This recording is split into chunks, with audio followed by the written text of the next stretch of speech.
What's going on today, Internet? I got another beer review for you today. This time we're going to be doing Drop Art by Modern Times Brewing. This is a farmhouse style Saison. We're going to be drinking that today in the Modern Times glass. Now this is a farmhouse style Saison with fruit. If I remember, it's orange zest and mango, I think. I'll tell you here in a second.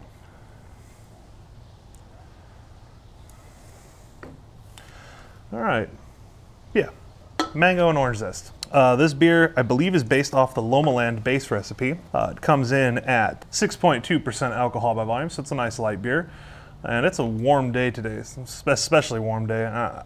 You know, we're in the 90s now, and it's in April, so we're getting into summer. So this is going to be a very refreshing beer. Now, if you've ever had Lomaland from Modern Times, that is a very, very nice, refreshing beer. Now, for those of you who aren't familiar with the Saison beer style, Saisons are a farmhands beer, basically. They originated in the French-speaking parts of Belgium, and it was a beer that was brewed by the workers with the leftover grains from the harvest. So these beers are going to be really light and bodied and very refreshing. Typically, they were done after the fall harvest, so you typically had your stuff ready to drink by, springtime. That was typically the way fermentation and stuff worked back then.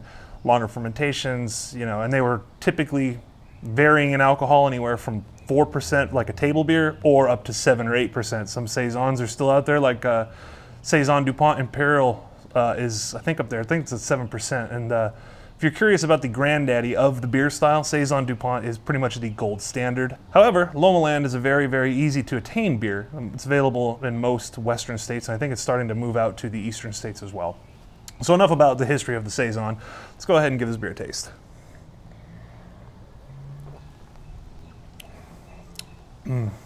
That orange zest really provides a nice tart bite to it. Now, if I had to guess, because I don't know for certain, I would venture to say that this beer is tarted in the same way that you would have in a Berliner Weiss. So typically with the yogurt culture, fermented with that, put back in, boiled and killed. That yogurt culture is killed and then finished off with whatever your house Saison yeast strain would be in this case.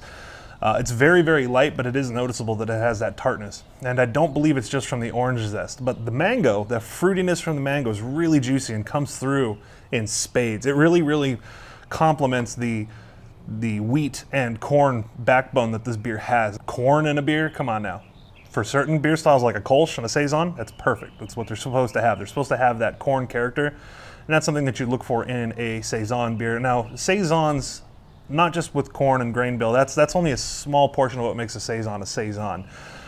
Saisons are an expression of the fermentation, an expression of what the yeast can do. And in a Saison, you're typically looking for a balance between esters and phenols. Now, when you ferment too cold, you're going to have a ton of phenols. You're going to have these things that taste like spice and dill and clove. You're going to have that kind of character.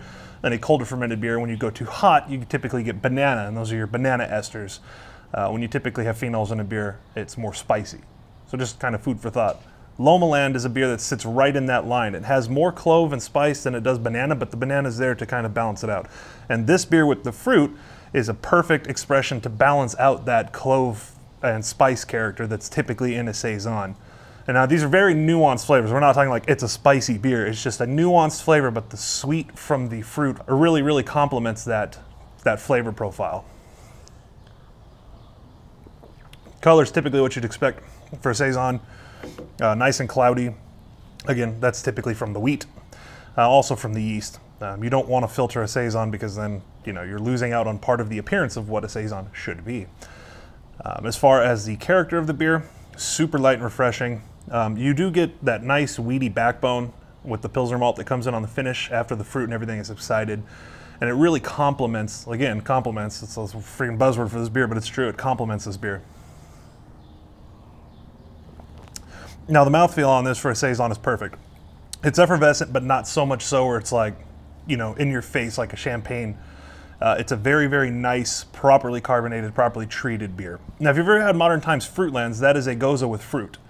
And if you're not familiar with what a Goza is, it's a salted beer. Kind of similar to this, but not quite, but close enough for this discussion. They're going to be really similar in color, really pale. This thing is a nice straw color, you know, just like it should be for a Saison. They should be really, really light and easy to drink. And the body on this beer is also very, very manageable and very light. Now, if you're not into craft beer and you think that every single person who's into craft beer wants the highest alcohol, the most hops, the biggest and boldest thing that there is, everything needs to be barrel aged, this isn't true. Nowadays, you'll find that a lot of craft brewers are kind of going into the lighter side of things because in the brewing industry, if you can make a light beer consistently, you're doing something absolutely right. If you can't be consistent with your light beers where you can't hide any flaws, you got something going on in your brew house that you need to work on. Now for me, whenever I go to a brewery, granted I'll have a little bit of everything there, but the first thing I go for is the lightest thing they've got, be it a Pilsner, a Kolsch, a Saison, something.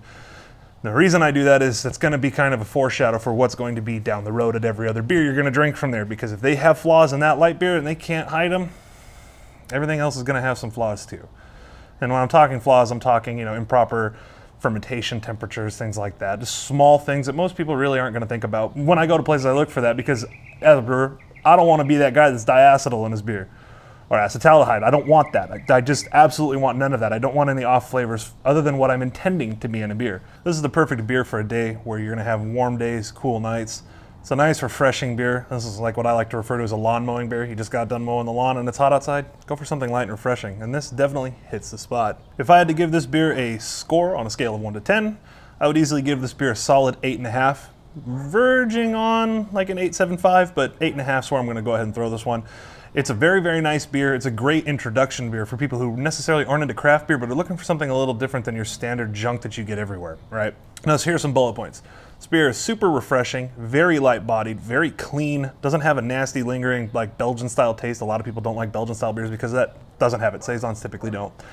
And it's easy to get. Right now, you can get it at most bottle shops, Trader Joe's, things like that. They're going to have this in 4-packs, and I think it was $11.99 for the 4-pack, but I'm not 100% on that. Your bottle shops may vary in price. Anywhere that they sell Modern Time stuff, they've been pushing this stuff out left and right. So if you can get your hands on it, go ahead and grab some while you can. This is Chris. As always, I appreciate your feedback and support. If you guys have any questions, go ahead and leave a comment down here. If you liked the video, go ahead and give it a thumbs up. If you didn't, give it a thumbs down. Tell me what you didn't like, and I will do my best to provide better content. Thank you guys, and I'll see you all around.